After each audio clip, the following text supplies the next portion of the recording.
first airplane of perpetual endurance, able to fly day and night without fuel. Ci sono tante tecnologie pulite che sono disperse nel mondo, che sarebbero preziose per la lotta ai cambiamenti climatici in ogni ambito, ma che sono frammentate e quindi sconosciute ed ignorate.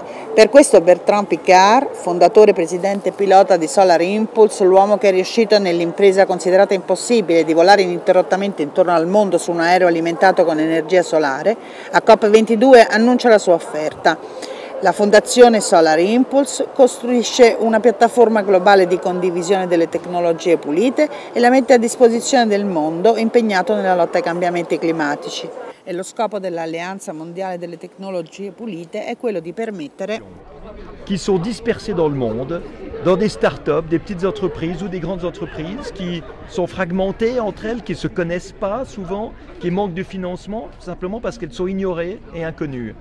Et le but de l'Alliance mondiale des technologies propres, c'est de leur permettre de se regrouper sous l'égide de la Fondation Solar Impulse, qui leur offrira des services, qui leur offrira des plateformes de communication, qui leur offrira cette plateforme de promotion de leur technologie, de manière à faire jaillir ces solutions et les amener ensuite au gouvernement, aux institutions internationales. Il s'adresse à qui cette alliance? Cette alliance s'adresse à tous ceux qui produisent, utilisent ou promeuvent les technologies propres. C'est-à-dire pas seulement des énergies renouvelables, mais aussi toutes ces solutions et systèmes qui permettent d'être plus efficients sur le plan énergétique, économiser l'énergie, économiser les ressources naturelles de la planète. Quand je volais avec Solar Impulse et que je regardais le soleil, et qu'ensuite je regardais mes 4 moteurs électriques qui faisaient tourner les hélices, et que je réalisais que j'étais au milieu d'un océan, que je pouvais voler plusieurs jours et plusieurs nuits de suite, qu'il n'y avait aucun carburant, aucune pollution et aucun bruit, j'avais l'impression que c'était de la science-fiction et que j'étais déjà dans le futur. Et en fait, ce qui était extraordinaire, c'était de réaliser que c'était le présent et que c'était déjà le miracle que les technologies propres peuvent permettre de faire.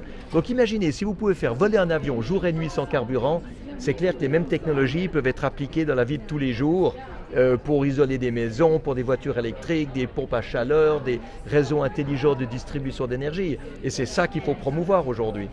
Donc maintenant, ce qu'on fait, c'est qu'on ouvre une voie, on essaye de la rendre en premier utile au sol, parce que c'est quand même au sol qu'il y a 97% des émissions de CO2, l'aviation n'en fait que 3%. Ensuite, il y aura, je suis sûr, des avions électriques, peut-être pas solaires tout de suite.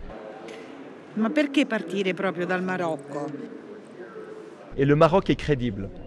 Le Maroc, mais parce que la vision de Sa Majesté Mohamed VI, que Dieu l'assiste, est absolument fantastique.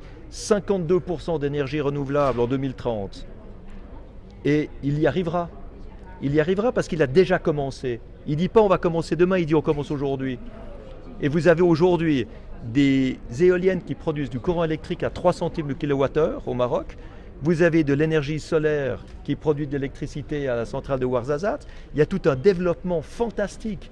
C'est un exemple pour le monde. Donc c'était très bien que la COP22 soit ici au Maroc.